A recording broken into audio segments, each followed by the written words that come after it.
Okay, so I was trying to explain why Avraham was like top man, number one, and I was like, oh, I know, I'll just find a YouTube video because that's how I explain things nowadays.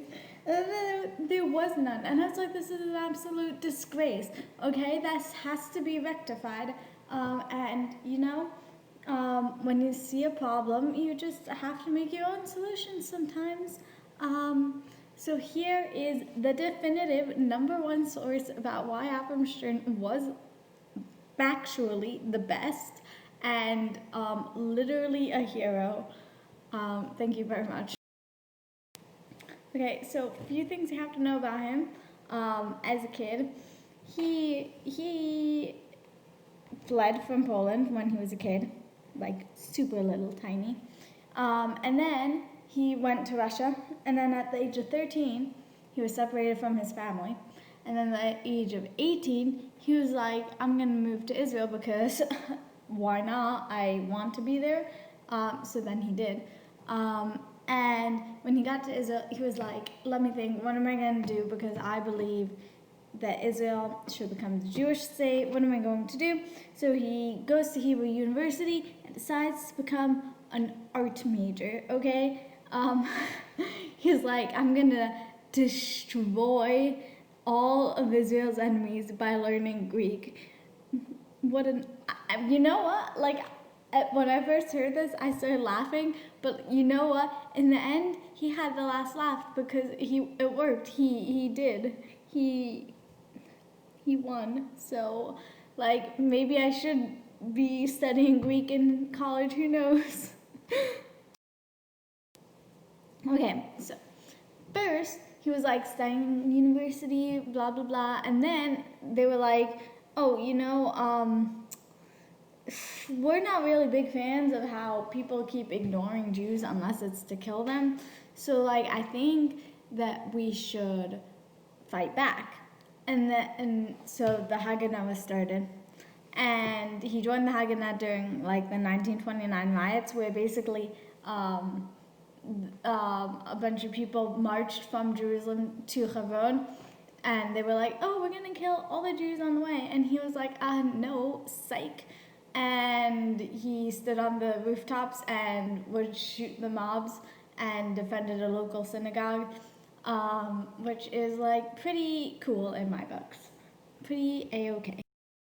But he gets better because his commanding officer was one of the people who left the Haganah and started the Irgun. And the reason that they did that was because the Haganah was like starting to lean, like commie. And they were like not big fans of communists. So they started the Irgun. And so Stern left the Haganah and joined the Irgun and completed the officer course, and he was like ready to go. And this whole time he's in college, like I can't imagine that. I'm like, it's just starting college and it's really hard, okay? But anyways, he's so good in college. He's like, oh, I'm going to get a scholarship to study in Florence, Italy, because that's how great I am at art. Did I mention he was an artist? What a nerd. Anyways, he wins that scholarship, and while he's in Europe, he's like, oh, might as well broker a few illegal weapons deals and teach a few Jews how to defend themselves, and that's exactly what he did. And he gets back to British-ruled Palestine, and they're like, oh, lock him up. And they locked him up with a bunch of Irgun members because they're like, that's not allowed. And so he's like, you're not going to stop me. So anyways, they were like all locked up together, a bunch of these Irgun members. And while they were locked up, they were like sitting there talking about like what direction the Irgun should go in. And he was like, guys, I have a great idea. So, like everyone who's stopping us from having our own country, they're like, yeah. And he's like, I think we should fight them. And they're like all of them? And he's like, yeah, we should fight, get this, the Nazis, and we should fight also the British.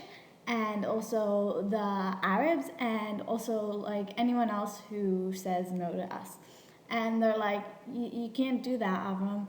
And he's like, who's gonna stop me? And so he broke away and he said the lachi.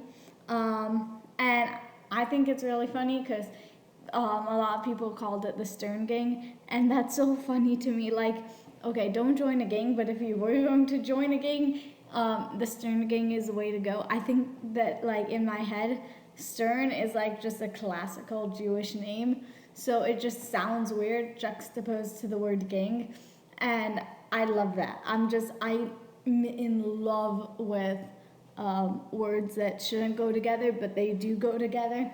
So I love the Stern Gang. Did I mention that Avram Stern was a nerd? And he wrote an absolute banger of a song named Chayalim Almonim, Unknown Soldiers. And it was originally the anthem of the Irgun, but then when he left, he's just like, and I'm gonna take my song with me. And so, like, what were they supposed to do?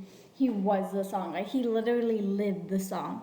So, like, he took the song with him to be the anthem of the Lachi, which is, like, such a power move. And he has, like, absolute metal lines in it. I think that's crazy. My favorite line is probably, if we fall in the streets, then there are thousands more to take our place to protect and defend. He was just like, I'll fight anyone, and what are you going to do? Kill me? I'd like to see you try. And like, obviously that's a lot sadder knowing that like they did try and succeed, but like, did they really? Because his ideas lived on and his goal lived on, so who's the real winner? Also, did I mention that he was an art nerd? Yeah, I think that's the funniest part about his entire life, okay? He was like, yeah, during the day, I am a tired university student. At night, I'm an underground militant.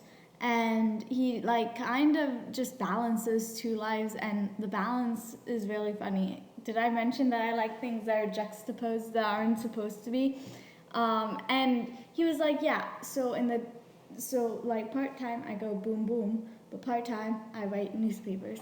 And then they were like, hey, Avram Stern, if you guys win, do you want to be a politician? And he's like, no, the government sucks. I just want to sit down and write my poems. I'm literally just fighting anyone who stops me from sitting down and writing my poems in my country, okay? And so I think that's so funny. Like, local art man overthrows the government.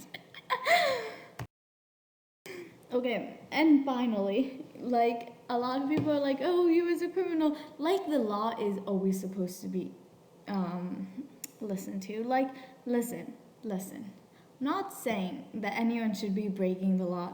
I am in no way condoning breaking the law, okay? All I'm saying is that every so often, it's good for the government to get, like, get beat up just so that, like, it knows its place and it knows what's going on. Because, like, I don't know if you know this, but the government sucks. So, like, I think it's healthy. Also, he had a bounty on his head, which is so great. I love that fact. I love the fact that, like, I think we all have ideas in our heads that we believe that someone would put a bounty on our head if we were just more effective at fighting for our beliefs. So, like, my goal in life is to be so effective at, like, fighting for my beliefs that I get a bounty put on my head. Like, like, I'm going to fight for human rights issues until every single fascist dictatorship has a bounty on my head. Like, I hope that dictators wake up and they're like, ew, it's Ariel. Ew, I will give all my money to have her head on a plate. Like, I hope I'm that effective. Also, I think that the image of them briefing the British soldiers on like all these art nerds is so funny. They're just like, Yeah, so you guys keep getting outsmarted by a bunch of art nerds. Nothing against art nerds, but like, really? And then he had a secret code name, which is so cool. His secret code name was Yair, and I met this lady from the Lechi, and she was like 94 years old, and she was like, "Yeah, I can't tell people my secret code name, or else I'll get like charged with the war crimes." Because I killed a bunch of people, and she's like, and I'll do it again if anyone messes with me or my grandchildren. And I think that's so great. I think that like that's awesome that like you believe in something so much that like even when you're 94 years old, you're like, yeah, I'll fight anyone for it. She didn't even care that she was 94 years old. She's like, you know what, if the Israeli government like becomes bad, then I'll overthrow it again. I don't even care. And I think that's the right attitude to have against your government. You know, just like support your country, be proud of who you are. But at the same time, if your government messes up, just be ready to overthrow them. Not like in a legal sense, and I'm in no way telling you to violently overthrow your government. All I'm saying is that you should hold your government accountable. And I'm gonna shut up now before I say anything that has anyone knocking down my door.